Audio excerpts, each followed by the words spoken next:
Baik, Assalamualaikum warahmatullahi wabarakatuh. Perkenalkan, nama saya Nisa Khairani, selaku moderator dalam presentasi video mata kuliah pemrograman berorientasi objek. Pada kesempatan kali ini, kelompok kami akan mempresentasikan hasil tugas kami, yaitu skincing, di mana saya akan memperkenalkan diri saya sendiri sebagai Anissa Khairani dan anggota kelompok saya, Naila Sipa Tanjung, Indah Mutia Trigana, dan juga Najwa Trinista. Untuk mempersingkat waktu, mari kita langsung memasuki sesi pemaparan materi yang akan disampaikan oleh saya sendiri. Boleh. Nah, di sini ada deskripsi di mana Skinsing ini merupakan sebuah aplikasi web yang dikembangkan untuk membantu pengguna dalam memahami kondisi kulit mereka dan memberikan rekomendasi perawatan yang lebih sesuai secara personal. Dan juga aplikasi ini dibangun dengan pendekatan client server, di mana menggunakan React.js pada sisi front-end untuk antar muka pengguna yang interaktif, dan juga Spring Boot pada sisi back-end untuk pengelolaan data dan logika bisnisnya. Boleh dilanjut? Nah, di sini juga ada struktur aplikasi front-end, di mana front-end ini dibangun menggunakan React.js untuk menghasilkan antarmuka pengguna yang interaktif dan responsif. Styling yang menggunakan Tailwind CSS, dan juga front-end ini juga menggunakan konsep single page application dengan React Router, sehingga navigasi ini antara halaman itu nggak memerlukan reload halaman. Dan juga ada fitur utama di dalam front-end tersebut, salah satunya skin test untuk analisis tipe kulit, rekomendasi produk skincare, rutin tracker untuk perawatan harian, dan jurnal dan review pengguna. Selanjutnya. Nah, di struktur aplikasi back-end juga dibangun menggunakan Spring Boot, di mana pola arsitektur MVC atau model view controller yang difokuskan untuk pengelolaan data dan logika bisnis. Nah, untuk struktur back-end ini juga terdiri dari controller, service, dan juga repository, dan model dan DCO. Lalu selanjutnya akan dijelaskan oleh teman saya sendiri.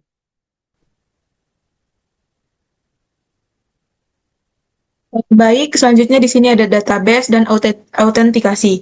Jadi Skinsing ini menggunakan H2 database, yaitu database embedded berbasis in-memory yang terinteraksi langsung dengan Spring Boot. Penggunaan H2 database ini memudahkan proses pengembangan dan testing karena tidak memerlukan instalasi database eksternal, serta memungkinkan sistem dijalankan secara cepat dan ringan. Database ini digunakan untuk menyimpan data pengguna, hasil skin analisis, data produk skincare, review, dan aktivitas pengguna. Untuk keamanan sistem, Skinsyn menggunakan JSON Web Token sebagai mekanisme autentikasi. Token ini digunakan untuk memvalidasi setiap request dari front-end dan dari front-end ke back-end, sehingga hanya si user yang terautentikasi yang dapat mengakses fitur tertentu. Next.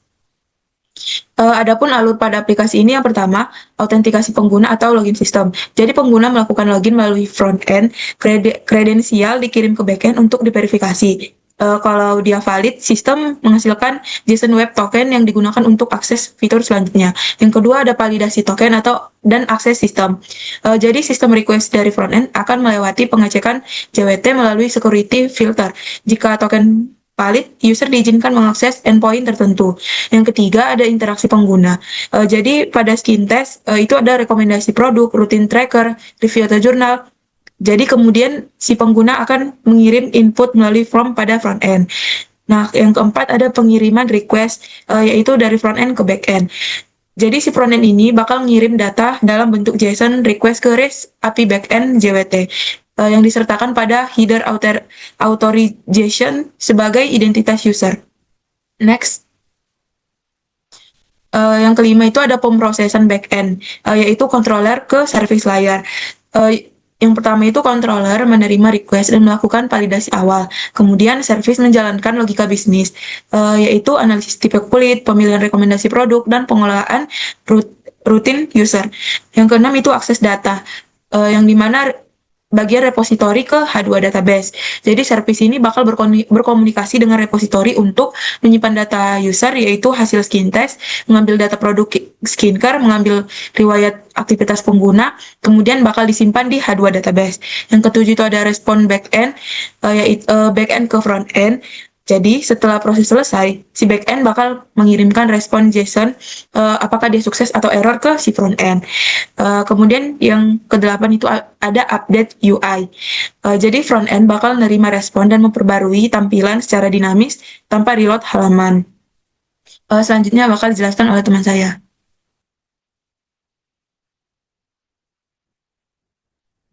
Baik, di sini ada encapsulation. Yang pertama itu seluruh kelas entitas database, folder model, out model user Java, kemudian ada skin model, skin profile Java, kemudian ada di produk model, produk Java, ada routine model, routine Java, review di model, review Java, skin di model, skin test, result Java. Kemudian ada di seluruh kelas DTO, folder DTO. Out, DTO, login request Java, login respon Java. Skin DTO, skin test request Java, skin test respon Java. Kemudian ada produk di DTO, produk respon Java, kemudian ada rutin di DTO, rutin request Java, rutin respon Java. Kemudian ada review di DTO, ada review request Java, review respon Java. Pada seluruh kelas model, entity, dan DTO di atas, setiap atribut seperti user ID, skin type, product name, dan rating diatur menggunakan modifier privat untuk menjaga keamanan dan konsistensi data. Akses terhadap data tidak dilakukan secara langsung, tetapi melalui metode resmi seperti getter dan setter, sehingga perubahan data tetap terkontrol oleh sistem. Kemudian ada abstraction. Seluruh kelas antarmuka akses data dalam folder repository. Out repository di user repository Java. Skin repository, skin profile repository Java. Produk repository, produk repository Java. Routine repository, routine repository Java. Review repository, review repository Java. Skin repository, skin test result repository Java. Pada layer repository, seluruh akses terhadap database tidak dilakukan secara langsung oleh service, tetapi melalui interface repository yang mengabstraksikan operasi data. Interface tersebut tidak berisi implementasi query SQL secara eksplisit, melainkan memanfaatkan Spring Data GPA sehingga operasi seperti save, find all, find by ID, dan delete dapat digunakan secara otomatis. Dengan pendekatan ini, kompleksitas akses database disembunyikan dari service layer. Service hanya berfokus pada logika bisnis tanpa perlu mengetahui detail implementasi query maupun mekanisme penyimpanan data pada H2 database. Kemudian dijelaskan oleh teman saya.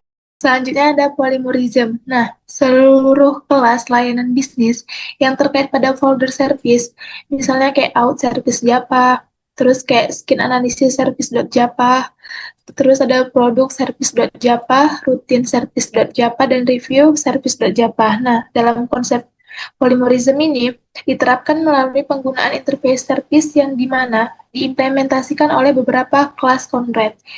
Misal, controller tidak tergantung pada kelas implementasi secara langsung, tetapi hanya berinteraksi dengan interface. Hal ini yang dapat memungkinkan sistem tetap fleksibel karena implementasi dapat diganti tanpa mengubah layar controller.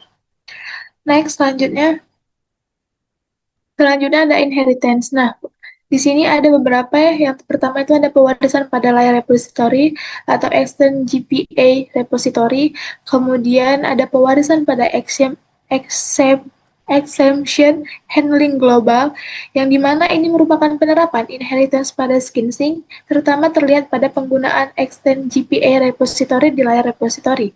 Dengan menggunakan mekanisme ini, setiap repository secara otomatis mewariskan fungsi dari bawaan Spring Data GPA.